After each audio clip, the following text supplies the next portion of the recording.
If you ever pass through western Kansas, stop and look around you for a while. Endless wheat fields with no visible end, enormous grain elevators, dead straight roads running between the grass. This is one of the flattest, most landlocked, and therefore driest places on the continent. In North America, it is almost impossible to get this far from an ocean. And this place was once the bottom of one. Not a lake and not a swamp, but a real ocean. Hundreds of feet deep, warm and salty, stretching out with no end in sight. And it was full of monsters. Marine reptiles around 40 feet long hunted here. Over land that is farmed today, fish the size of small boats were swimming. And above those waters, stretching all the way to the horizon, flew reptiles with wingspans wider than a car. This ocean was called the Western Interior Seaway.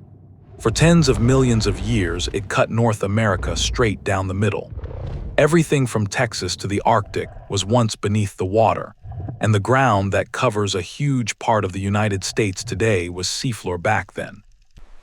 In this documentary, we are going to talk about the mysteries of that lost sea, how it managed to split an entire continent in two, what was living beneath the water, why one hillside in Kansas preserves the animals of that era better than almost anywhere else on Earth, and most importantly, how this ocean disappeared.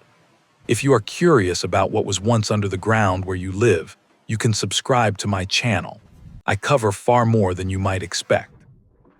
Now let's go and look beneath this enormous sea that covered Kansas.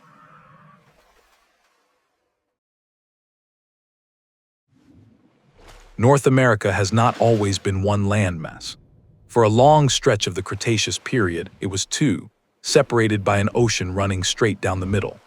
To picture it properly, take a map of the modern United States and flood everything from roughly the eastern edge of the Rocky Mountains across to the western edge of the Appalachians. Kansas, Nebraska, the Dakotas, Colorado's eastern plains, Texas, Oklahoma, and a great swathe of Canada beyond them, all of it under salt water. What remained were two long islands, a narrow western landmass geologists call Laramidia, and a broader eastern one called Appalachia. Those names are worth knowing because they explain something about American dinosaurs that puzzles people. The famous animals of the late Cretaceous West, Tyrannosaurus and Triceratops among them, lived on Laramidia. They were island animals, confined to a strip of land running from Alaska down to Mexico, and they never encountered the very different dinosaur fauna evolving on the eastern landmass. The seaway was not just a body of water. It was a barrier that shaped the evolution of life on both sides of it for tens of millions of years. Between them lay the Western Interior Seaway. It is worth pausing on how strange that arrangement is, because we are so used to the shape of North America that we treat it as permanent. The familiar outline on every map, that solid wedge of land running from Alaska to Panama, is a temporary configuration. For a substantial portion of the last 100 million years, it simply did not exist. A traveler in the Cretaceous looking at this part of the world would have seen two separate landmasses with an ocean between them, and would have had no reason to expect they would ever join. The scale of it is difficult to hold in your head. At its greatest extent, this sea ran from the Arctic Ocean in the north all the way to the Gulf of Mexico in the south, a continuous marine highway thousands of miles long. Across its width, it stretched something on the order of 600 miles, roughly 1,000 kilometers, from the Rockies to the Appalachians. A ship setting out from what is now Denver could have sailed east for days without sighting land, and then, if it turned north, could have kept going until it reached the Arctic. That connection matters for reasons beyond geography. An unbroken marine corridor from the tropics to the poles meant that warm water flowed north and cold water flowed south through the middle of the continent, moderating temperatures over an enormous area and allowing marine animals to move across latitudes that would otherwise have been closed to them. The seaway was not a puddle in the middle of a continent. It was a functioning arm of the world ocean, plumbed into the global system at both ends. But here is a detail that changes how you should imagine it, because it matters enormously for what lived there. This was not a deep ocean. At its deepest, it may have reached only around 3,000 feet, and across the central portion, over what is now Kansas and Nebraska, the water was likely somewhere between 300 and 1,000 feet deep. In oceanic terms, that is shallow. The modern Pacific runs to depths of over 30,000 feet. The Western Interior Seaway was more like an enormous flooded plain, a vast warm shelf sea spread thinly across the middle of a continent. Shallow in this case meant productive.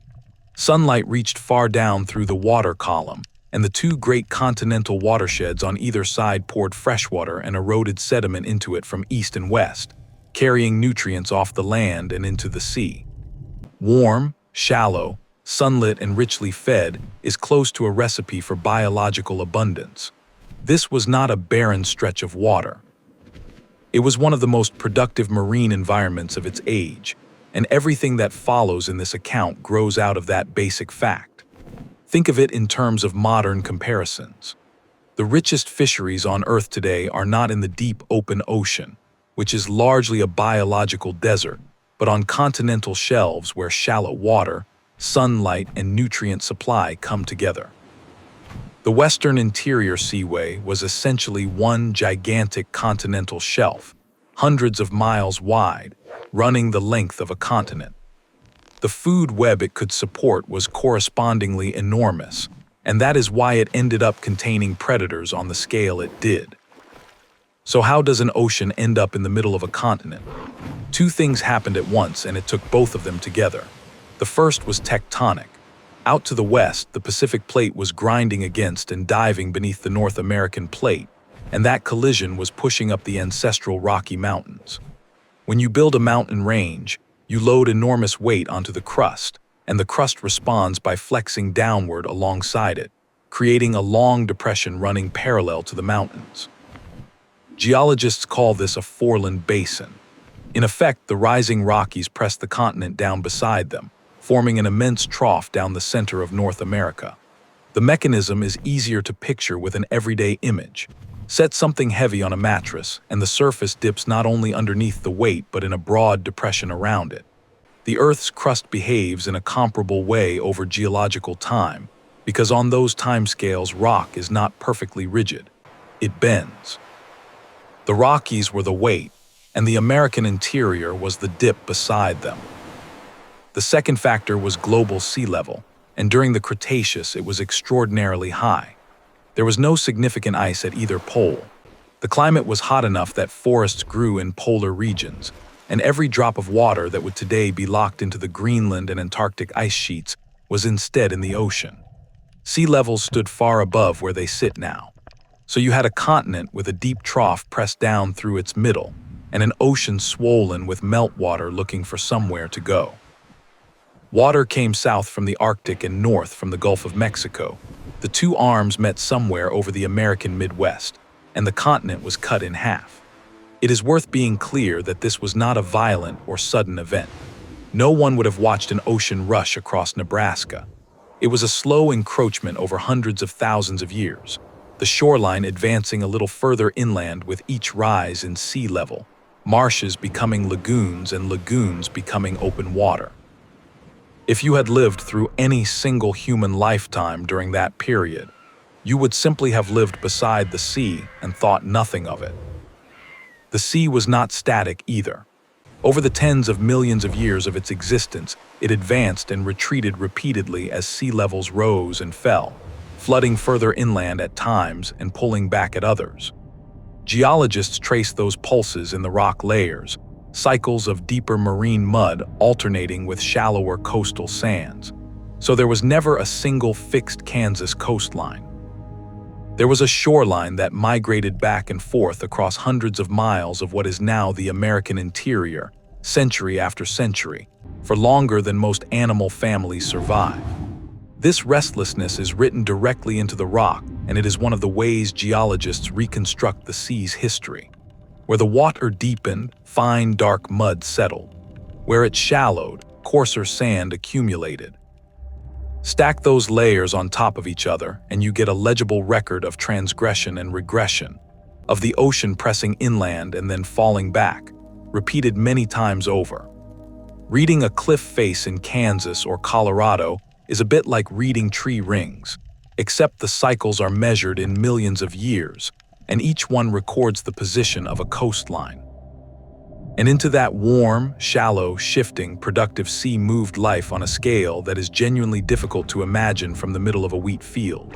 Sharks, giant bony fish, long-necked reptiles, sea turtles the size of small cars, flying reptiles working the surface from above, and above all of them, at the very top of the food chain, an animal that would eventually be named the state marine fossil of Kansas.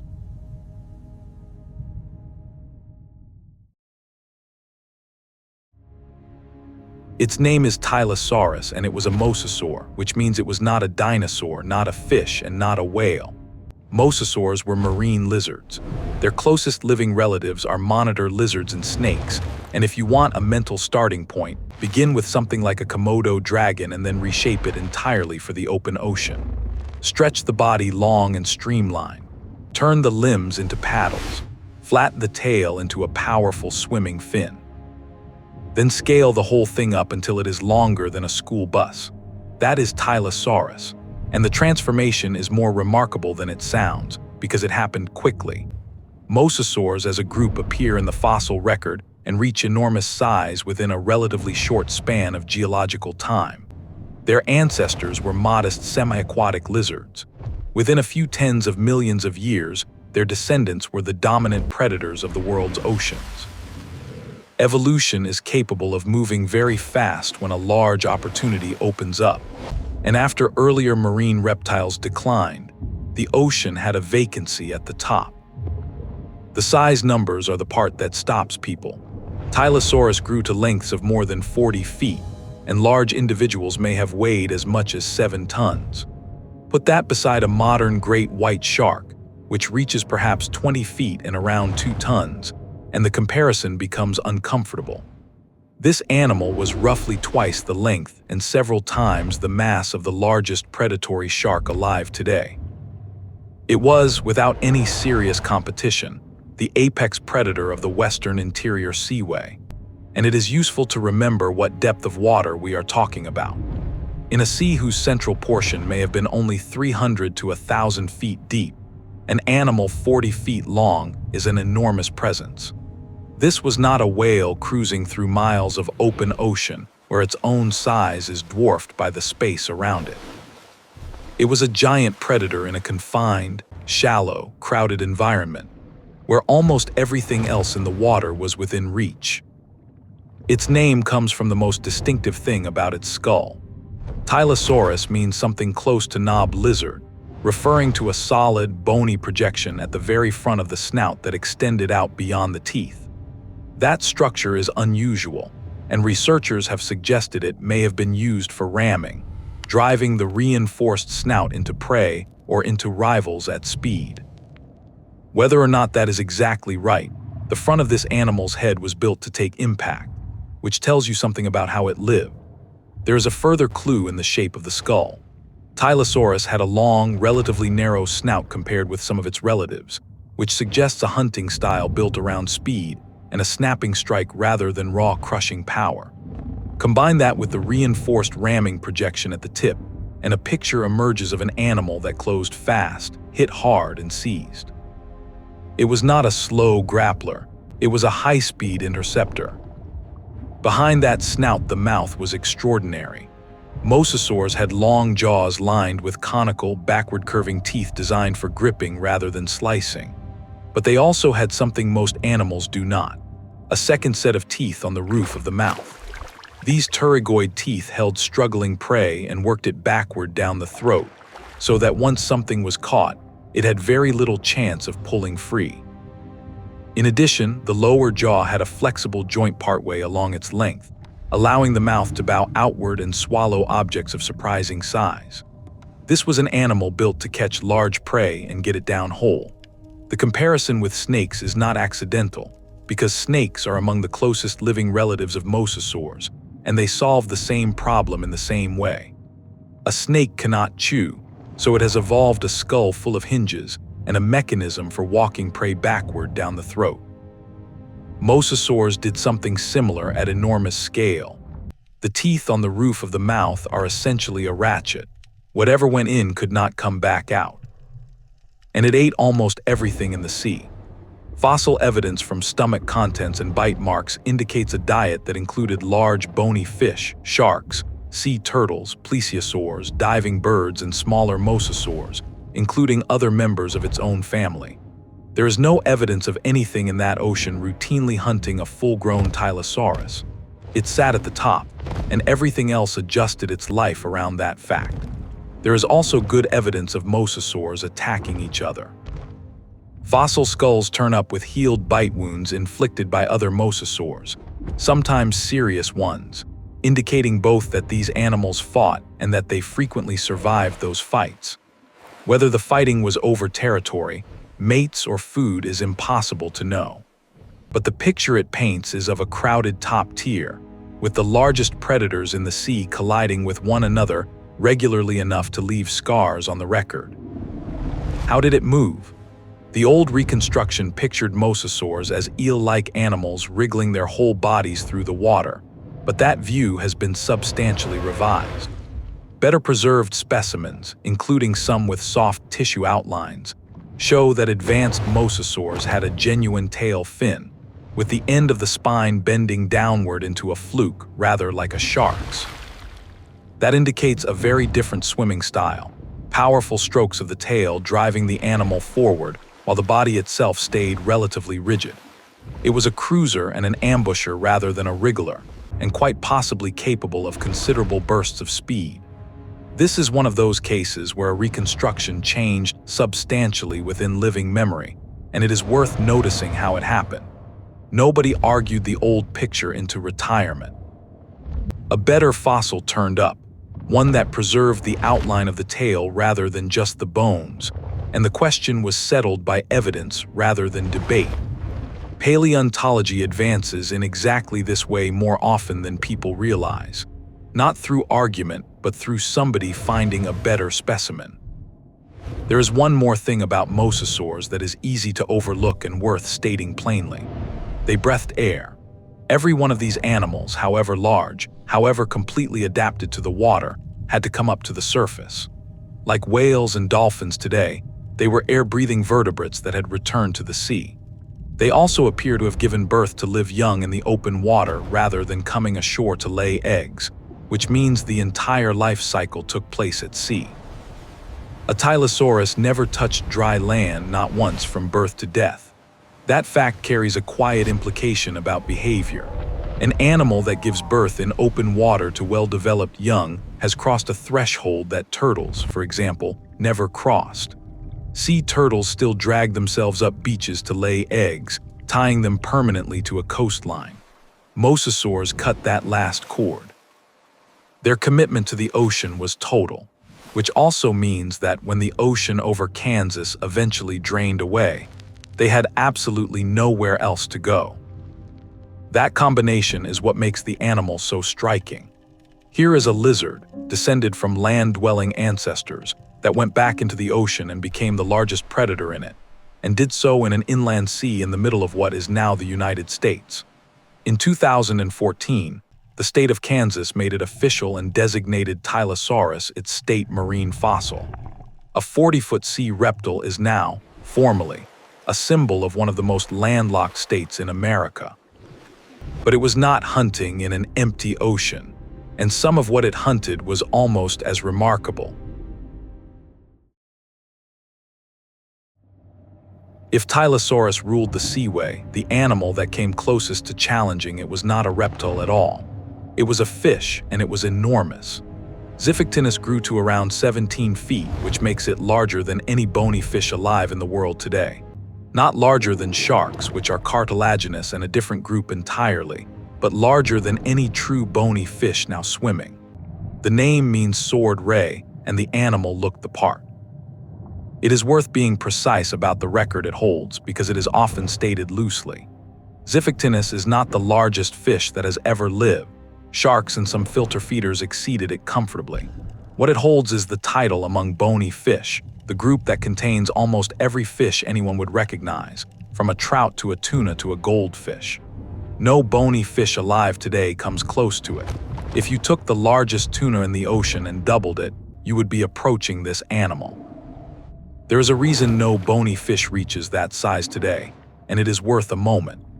Modern oceans have whales and large sharks occupying the roles that giant bony fish once filled, and competition tends to keep any one group from spreading into every available niche. In the Cretaceous Seaway, whales did not exist, and sharks were present but not dominant in every size class. That left an opening, and Xiphactinus grew into it. Picture a torpedo with a bulldog's face. The body was long, slender, and muscular, built for speed, with some estimates putting its top pace at around 37 miles an hour. The head was where the horror lived. Xiphactinus had a massive upturned lower jaw that gave it a permanent underbite, and lining that jaw were long, needle-sharp fangs, some of them several inches in length. The mouth could open enormously wide. This was a fish that hunted by closing fast and engulfing. Some researchers think it could also leave the water entirely. The body shape is comparable to modern fish that breach, and given a predator moving at speed beneath a surface where pterosaurs were floating and feeding, the possibility that Xiphactinus took prey from above the waterline is not far-fetched. A 17-foot fanged fish coming vertically out of the water is not the image most people have of a prehistoric ocean, but the anatomy permits it. What is not in doubt is the appetite. Multiple Xiphactinus specimens have been recovered with substantial prey inside them, which means the famous Kansas fossil is not a freak accident, but an example of a habit. This animal routinely attempted meals close to the limit of what it could physically swallow, and at least occasionally, that judgment killed it. And in 1952, in Gove County, Kansas, a fossil collector named George Sternberg found the specimen that made this animal famous around the world. It is a complete Xiphactinus, around 14 feet long. Inside its ribcage, whole and undigested, is another fish, a 6-foot Gillicus, swallowed head first and still intact. The predator ate a fish nearly half its own length and then died almost immediately before its stomach could begin to break the meal down. Then it sank to the seafloor and was buried so gently that both animals were preserved exactly as they lay. It is known simply as the fish within a fish, and it is one of the most reproduced fossils on Earth. You have almost certainly seen a photograph of it without knowing where it came from. What makes it scientifically valuable beyond the spectacle is that it is a captured moment. Most fossils tell you what an animal was. This one tells you what an animal did on one specific day, roughly 80 million years ago. The last decision this fish ever made is preserved inside its own skeleton. Paleontologists sometimes distinguish between body fossils and trace fossils, between the remains of an animal and the evidence of its behavior. This specimen is both at once, and that is what makes it so unusual. It is not a reconstruction or an inference. It is a fossilized event, complete with cause and consequence, sitting in a museum case in Hays, Kansas. Nobody knows exactly what killed it. The most common suggestion is that the swallowed Gillicus was still struggling and ruptured something internally, or simply that the meal was too large and the predator suffocated or was fatally injured in the attempt. Whatever happened, the fish died with its eyes bigger than its stomach in the most literal possible sense, and Kansas has been showing it to visitors ever since. There is a second Sternberg fish within a fish as well, less famous but scientifically important, collected by George's father Charles decades earlier, and rediscovered relatively recently sitting in storage at a university in Missouri. It preserves a different predatory fish with its own last meal inside it. Specimens like these do something that a wall of separate skeletons cannot. They establish relationships. Without stomach contents, working out who ate whom in an extinct ecosystem is largely inference from tooth shape and body size.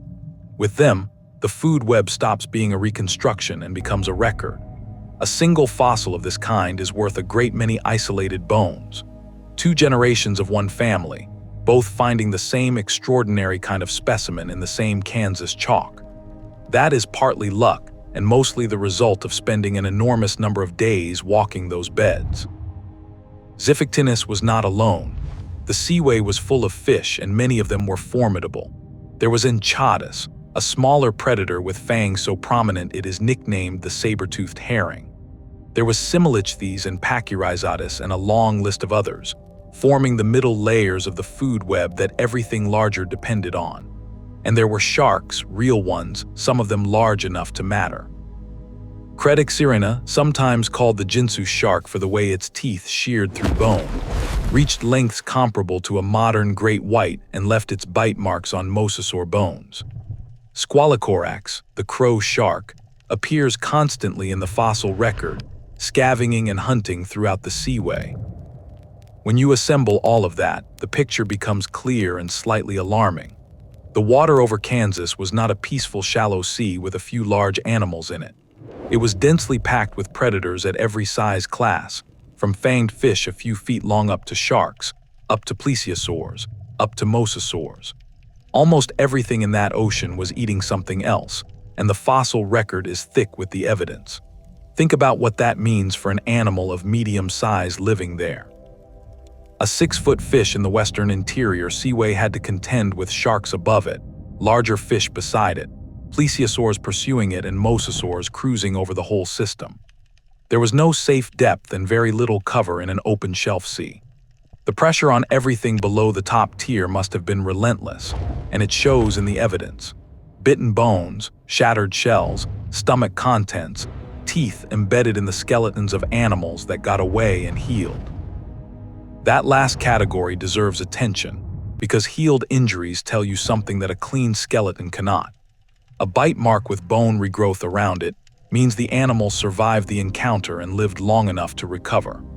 Those specimens are records of failure, of attacks that did not work, and they are as informative as the successful ones. They show that the seaway was not simply a place where predators ate. It was a place where prey routinely escaped, healed, and carried the evidence for the rest of their lives.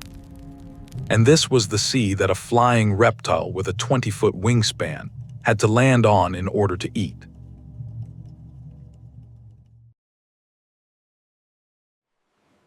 Look up from the water, and the sky over Kansas had its own inhabitants. Pteranodon was a pterosaur, a flying reptile, and it is one of the most recognizable prehistoric animals in the world even to people who could not name it. Wingspans reached around 20 feet, wider than most family cars are long. The head carried a long, pointed, toothless beak and a distinctive backward-sweeping crest. The body, in contrast, was surprisingly small and light. This was an animal built almost entirely to stay in the air with minimal effort. The weight figures are the part people find hardest to believe. Despite a wingspan approaching 20 feet, a pteranodon may have weighed only around 20 to 50 pounds. The bones were hollow and thin-walled, braced internally in a way that produced extraordinary strength for very little mass. It is the same principle that makes modern bird skeletons so light, taken to an extreme. The animal was mostly wing, air, and hollow bone. Most pteranodon fossils come from the chalk of western Kansas, which tells you something important. These animals were spending their time out over open water, far from land. The current thinking is that they flew rather like modern albatrosses or frigate birds, using long, efficient wings to cover great distances over the sea with very little flapping, and taking fish from at or just below the surface. Some researchers think they landed on the water and plunged the beak in while floating, rather than snatching prey in flight. Which raises an uncomfortable thought. A pteranodon sitting on the surface of that ocean was a large, soft, air-breathing animal floating directly above a sea containing Tylosaurus, Xiphactinus, and Cretaceous. It is not a coincidence that pterosaur remains turn up in the seaway's fossil record with damage consistent with marine predators. The reason we have so many pteranodon fossils from Kansas is precisely that so many of them ended up in the water, one way or another, and the seafloor kept them. There is a certain irony in that. The reason Kansas is one of the great pterosaur localities in the world is not that these animals particularly liked Kansas. It is that the sea there was a lethal place for a flying animal to come down, and that its floor happened to be exceptionally good at preserving whatever arrived. Our knowledge of Pteranodon is built substantially on the individuals that failed to survive their fishing trips. There were birds down there too, and they were nothing like modern seabirds. Hesperornis was a diving bird that had abandoned flight entirely. It grew to around 5 feet long, with a streamlined body, powerful legs set far back for propulsion, and vestigial wings that were useless for flying. Most remarkably, it still had teeth. Small, sharp teeth set in grooves along its jaws, a feature inherited from its dinosaur ancestry. Picture something roughly the shape of a loon or a cormorant, but the length of a man, flightless and toothed. Hesperornis was clearly an excellent swimmer and a poor traveler on land, and it hunted fish by pursuit underwater. There were several related species of varying sizes in the seaway, which suggests these diving birds were not a single marginal oddity but a whole successful group, dividing the water between them. It is one of the more surprising details of this ecosystem. Alongside the giant reptiles, there were flightless toothed birds working the same water. It is also a useful reminder of how recently birds had emerged from their dinosaur ancestry at this point. Teeth in a bird's jaw look bizarre to modern eyes because every living bird has replaced them with a beak. But in the Cretaceous, that transition was still incomplete, and Hesperornis carried the older equipment. Watching one of these animals surface with a fish would have been like watching a familiar shape wearing an unfamiliar face. Then there are the plesiosaurs, which most people picture when they imagine a prehistoric sea. Two very different body plans shared this ocean. Elasmosaurus is the famous one, an animal with a neck so absurdly long that it accounts for more than half of its total body length, ending in a comparatively small head. It has a place in scientific history too, because when it was first reconstructed, the skull was mistakenly placed at the wrong end of the animal, a famous error that helped fuel one of the great rivalries in American paleontology. That rivalry, between Edward Drinker Cope and Othniel Charles Marsh, ran for decades and was fought partly over fossils from these very Kansas chalk beds. The two men raced each other to name new species, attacked each other in print, and in the process described an enormous number of the animals in this account. Much of what we know about the Western Interior Seaway was excavated in an atmosphere of open professional hostility, which is not the tidiest way to build a science but was undeniably productive. The other type, represented by animals like Dolichorhinchops, went the opposite direction. Short neck, large head, long jaws full of teeth, built for speed and pursuit. And there were turtles. Protostega and its relatives reached lengths of around 10 feet, making them among the largest sea turtles that have ever existed, comparable to or larger than the leatherbacks of today. Unlike modern turtles, they had reduced, lightened shells with an open framework rather than a solid dome, which made them lighter and faster in the water at the cost of protection. Given what else was swimming there, that trade-off is a striking one. It suggests that for a large sea turtle in that ocean, armor had stopped being a viable defense. Against a 40-foot mosasaur with a jaw built to swallow, a heavier shell would simply have meant a slower animal and the same outcome. Speed and maneuverability offered better odds. The reduced shell of Protostega is, in a sense, an admission of what the predators in that water were capable of. Beneath and around all of these were the animals that actually made the ecosystem run. Ammonites, coiled relatives of squid and octopus, some of them the size of tractor tires, drifted through the water in enormous numbers. Belemnites, more like modern squid, moved in shoals. Giant clams called inosramids sat on the seafloor, some reaching several feet across. And at the very base, invisible to the eye, floated the plankton, including microscopic algae whose remains would eventually turn western Kansas into one of the greatest fossil sites on the planet. It is worth holding both ends of that food web in mind at once. At the top, a 7-ton reptile with a mouth full of recurved teeth. At the bottom, single-celled algae too small to see without a microscope. The giant existed because of the plankton, which fed the small fish, which fed the larger fish, which fed the mosasaur. And when the plankton died and drifted to the bottom, they built the rock that preserved the whole arrangement for us to read. The smallest organisms in the sea are the reason we know about the largest.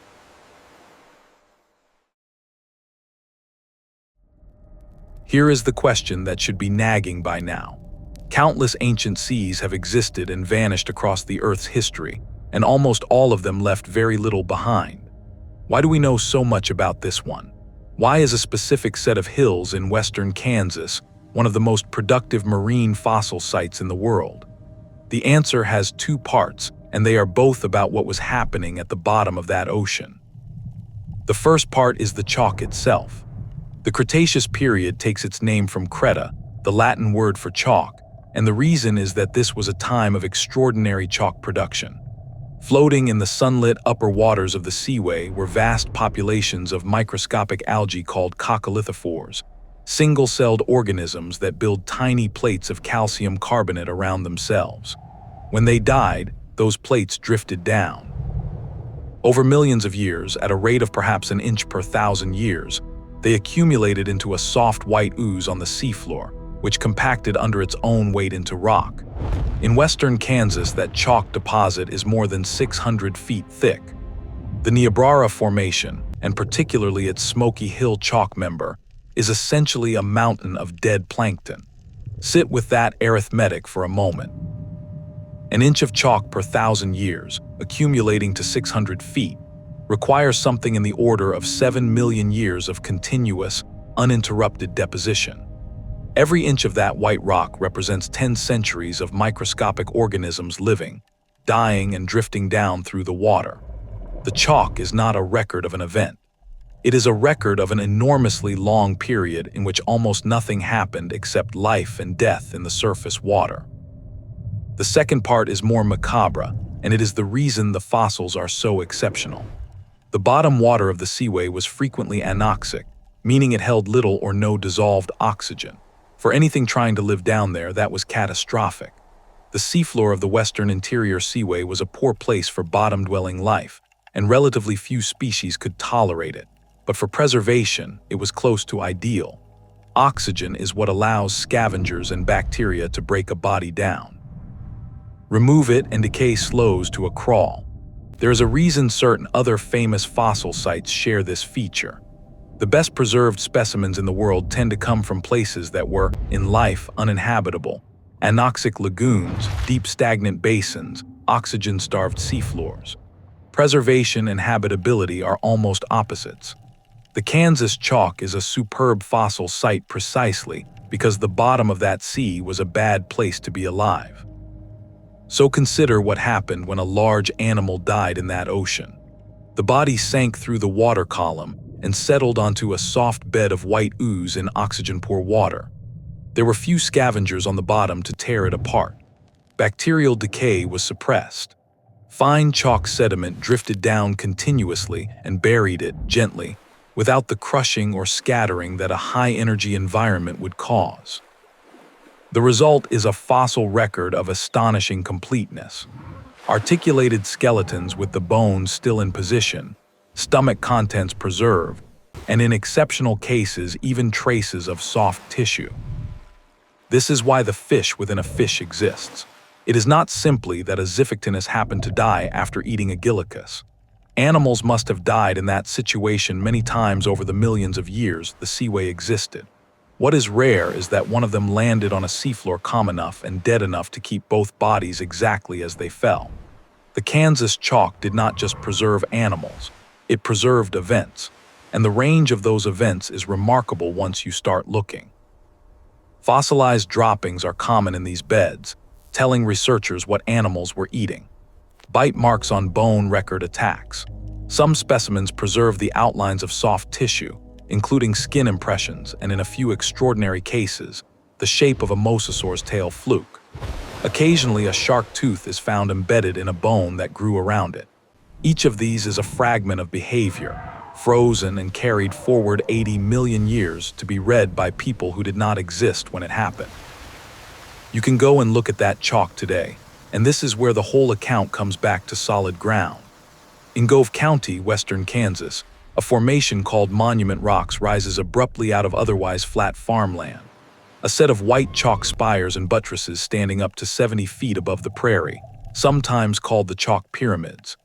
They were designated the first national natural landmark in the United States. Those rocks are the compacted remains of the seafloor, exposed by erosion. Standing at the base of them, you are looking directly at the bottom of an ocean, lifted into the air and cut open by weather. The layers you can see in those chalk faces are time made visible. Run your eye from the base of one of those spires to the top, and you are traveling forward through several million years of deposition, from an older seafloor to a younger one. Somewhere in those bands are the levels that produced the mosasaurs, the pterosaurs, and the great fish. The rock is not a backdrop to the fossils. It is the same substance, made of the same sea. And the fossils are still coming out of it. Much of what the world knows about this sea traces back to one family. The Sternbergs were fossil hunters working the Kansas chalk from the late 1800s onward, across multiple generations. Charles Sternberg collected here and sold specimens to museums and universities. His son George found his first fossil, a complete plesiosaur, at the age of 9, and went on to spend decades in the same chalk beds. It was George who found the fish within a fish in 1952. Specimens collected by this one family are on display in museums across the world, and the museum in Hays, Kansas, that carries their name holds many of the best of them. It is worth understanding what that work actually involved, because it bears no resemblance to the popular image of paleontology. There were no helicopters and no funding bodies. It meant walking for weeks and months across hot open country, examining eroded gullies and bank cuts for the pale glint of bone against chalk. It meant excavating with hand tools in the sun, plastering fragile specimens, and hauling them out by wagon. Fossils were often sold to museums to fund the next season.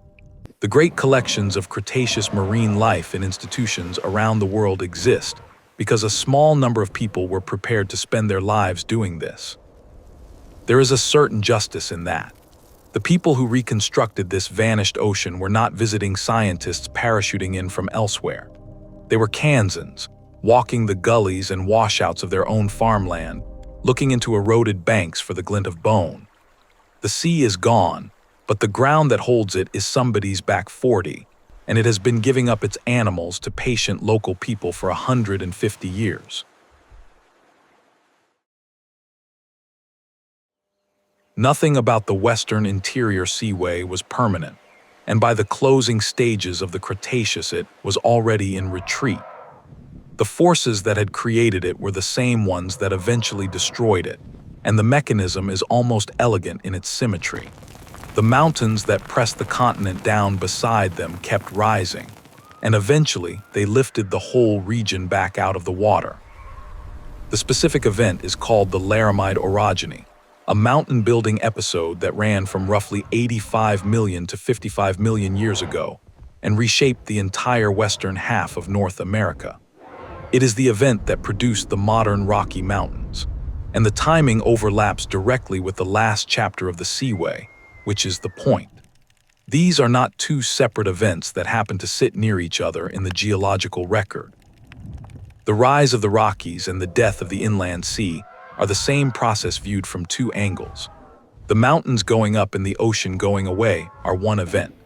As the Pacific Plate drove beneath the continent at a shallower angle than before, compression transmitted much further inland than a typical subduction zone would allow, and enormous blocks of the crust were forced upward hundreds of miles from the plate boundary.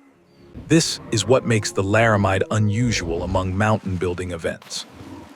Normally, when one plate dives beneath another, the crumpling and volcanism stay relatively close to the boundary, which is why most mountain ranges hug coastlines.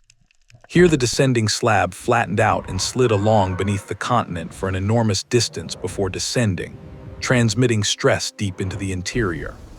The Rocky Mountains are, in effect, a coastal mountain range that got built a very long way from the coast. The consequence for the Seaway was fatal. As the Western Interior rose, the basin holding the ocean rose with it. The water grew shallower, then retreated, then broke apart. What had been a continuous marine highway from the Arctic to the Gulf became a series of shrinking embayments and shallow arms, and then finally nothing at all. The northern connection closed, then the southern one. Around the end of the Cretaceous, the sea drained away for the last time and North America became a single continuous landmass again. The consequences went far beyond geography. For tens of millions of years, animals on the eastern and western landmasses had been evolving in isolation from one another, separated by an ocean they could not cross. When the seaway closed, those two separated worlds were reconnected. Populations that had developed independently could mix again. The closing of this sea was a major event in the biological history of the continent, not just its physiography. There was a second factor working alongside the uplift. Global sea levels, which had been exceptionally high for most of the Cretaceous, were falling as the period drew to a close. So the water was retreating at the same time the land was rising, and the two effects compounded each other. The result was rapid, at least in geological terms. An ocean that had persisted for tens of millions of years was gone within a few million. And it would have been visible to any animal living through it if an animal could have registered such a thing. Coastlines retreating over generations. Shallow bays becoming marshes, marshes becoming plains.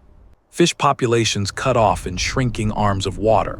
For the marine life of the seaway, the world was steadily contracting, and there was no route out except the northern and southern connections, which were themselves closing. And then at the very end of the Cretaceous came the asteroid. The impact at Chicxulub off the Yucatan Peninsula ended the age of dinosaurs and removed something like 3/4 of all species on Earth. The mosasaurs went, the plesiosaurs went, the pterosaurs went. The ammonites, which had drifted through the world's oceans for hundreds of millions of years, went. Almost every large animal in this account was erased in the same event that killed Tyrannosaurus and Triceratops. It is worth noting who did get through because it is instructive. Sharks survived, as they have survived every mass extinction since. Sea turtles survived in reduced form.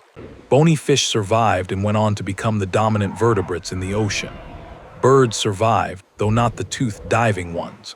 What died were the specialists at the top, and the animals whose entire life cycles depended on stable, productive marine ecosystems. When the base of a food web collapses, the largest animals go first. It is worth being precise about the sequence, though, because the two things are often blurred together. The Western Interior Seaway did not disappear because of the asteroid.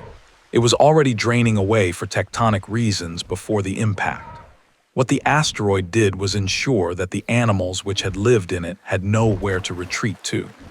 The sea closed, and then the survivors of that closure were caught in a global extinction. Two separate catastrophes, arriving in sequence, and between them they erased an entire marine world from the middle of North America. It is worth resisting the temptation to make that tidier than it is. We do not know exactly how much of the seaway's marine life had already been lost to habitat contraction before the impact arrived, and separating the two causes in the fossil record is genuinely difficult. What is clear is the outcome. By the start of the following period, the sea was gone, the mosasaurs were gone, and the middle of the continent was dry land with an entirely different cast of animals moving across it.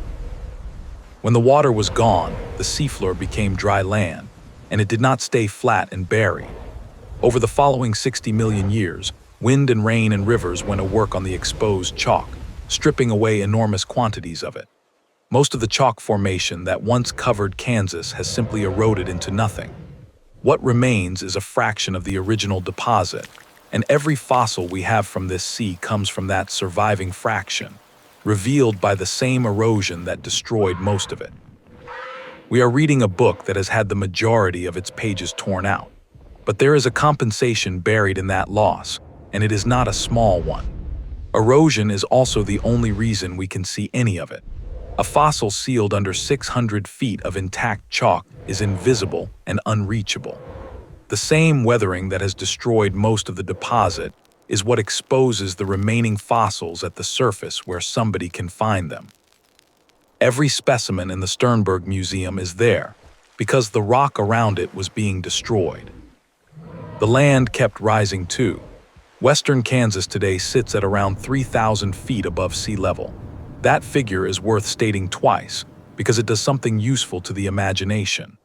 3,000 feet is roughly the height of a substantial mountain in the eastern United States. The plains of western Kansas, which read visually as low, flat country, are in fact high ground, and they got there by being pushed upward from the floor of an ocean. The seafloor where a 40-foot mosasaur once hunted is now high, dry plains, thousands of feet up in the air, and hundreds of miles from the nearest coast in any direction. It is one of the more complete reversals of fortune in the geological history of this continent. So the sea is gone, but it did not leave quietly, and it did not leave nothing. If you know what to look at, the Western Interior Seaway is still one of the most physically present features of the American interior, and it shapes life in those states in ways that most people who live there have never connected to an ocean. Start with the obvious. The chalk is still there, and it is still full of animals. Every year, erosion in the gullies and washouts of western Kansas exposes new material, and every year fossils come out of the ground. Mosasaur vertebrae, shark teeth, fish, turtles, occasionally something spectacular. The chalk is a working fossil site, not a closed chapter. Somewhere in Gove County right now, there is a partial skeleton emerging from a bank that no human being has ever seen. And there is a quiet urgency in that because exposure is a race.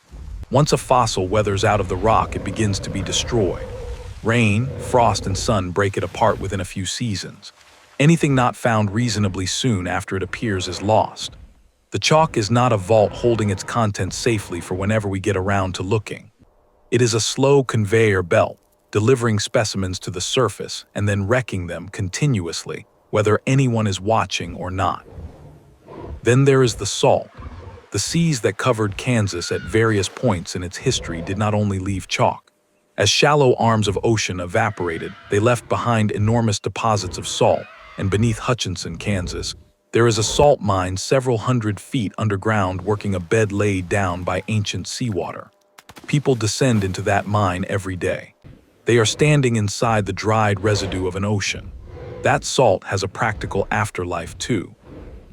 It is mined for industrial use, and the worked-out chambers are used for long-term storage, because the environment down there is exceptionally stable, constant temperature, very low humidity, no light. Original film reels and archival records are kept in those rooms. Documents are being preserved for the future inside the remains of a Cretaceous sea, which is a fairly remarkable sentence to be able to write. There is oil and gas as well, and this is perhaps the most economically significant legacy of all. The organic-rich muds and shales that accumulated on the floor of the Western Interior Seaway, laid down under exactly those oxygen-poor conditions that preserve the fossils so well, are source rocks for hydrocarbons across a huge area of the American interior. The Niobrara Formation is actively drilled today. A significant part of the energy economy of several states rests on the buried remains of Cretaceous plankton that settled to the bottom of that sea. The connection is direct and physical. Organic material that sank into oxygen-poor mud did not fully decay, for the same reason the fossils did not decay. Buried deep and cooked by heat and pressure over tens of millions of years, that carbon became oil and gas. The anoxic seafloor that gave us the fish within a fish is the same seafloor that fuels a good deal of the American interior. Preservation and petroleum are two outcomes of one condition. And there is the water. Not seawater, but the great aquifers beneath the plains sit within sedimentary rocks whose character was set by these ancient marine and coastal environments. The geology that determines where water is found and how it moves beneath Kansas, Nebraska, and eastern Colorado was written in large part by the advance and retreat of that ocean. Irrigation across the high plains today depends on rock structures inherited from a Cretaceous sea. There is even a legal and civic layer to this. Kansas has, formally, a state marine fossil and a state flying fossil, Tylosaurus and Pteranodon, both designated in 2014. A landlocked agricultural state in the middle of the continent has chosen a 40-foot sea reptile and a 20-foot flying reptile as official symbols of itself. That is not a whim. It is a recognition that the deep history of that place is oceanic, and the people who live there know it. And this is more than symbolism. Kansas school groups visit the Sternberg Museum. Local landowners find bone in their fields and call it in. The state's identity includes a marine chapter that most outsiders would never guess at, and it is maintained by ordinary people who happen to live on top of an unusually interesting piece of ground.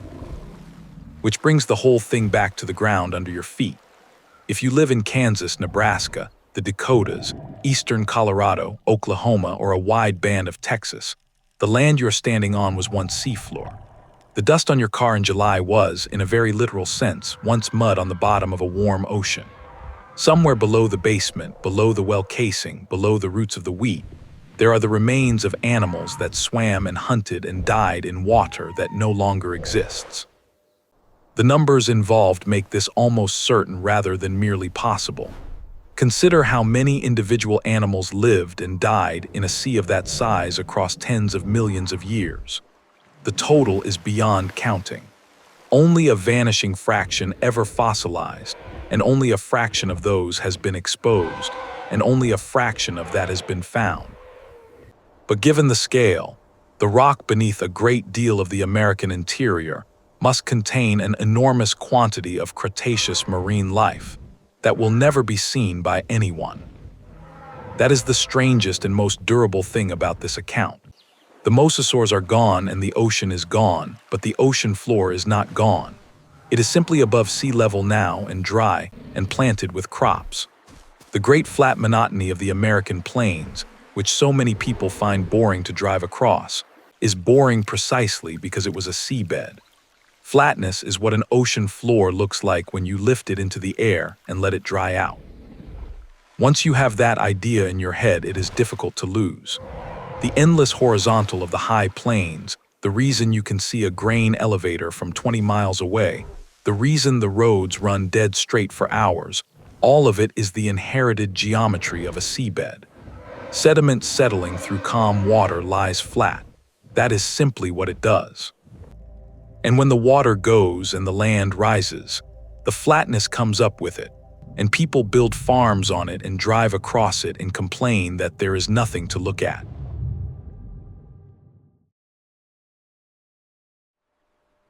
Today, when most Americans think of Kansas, what comes to mind is flat country.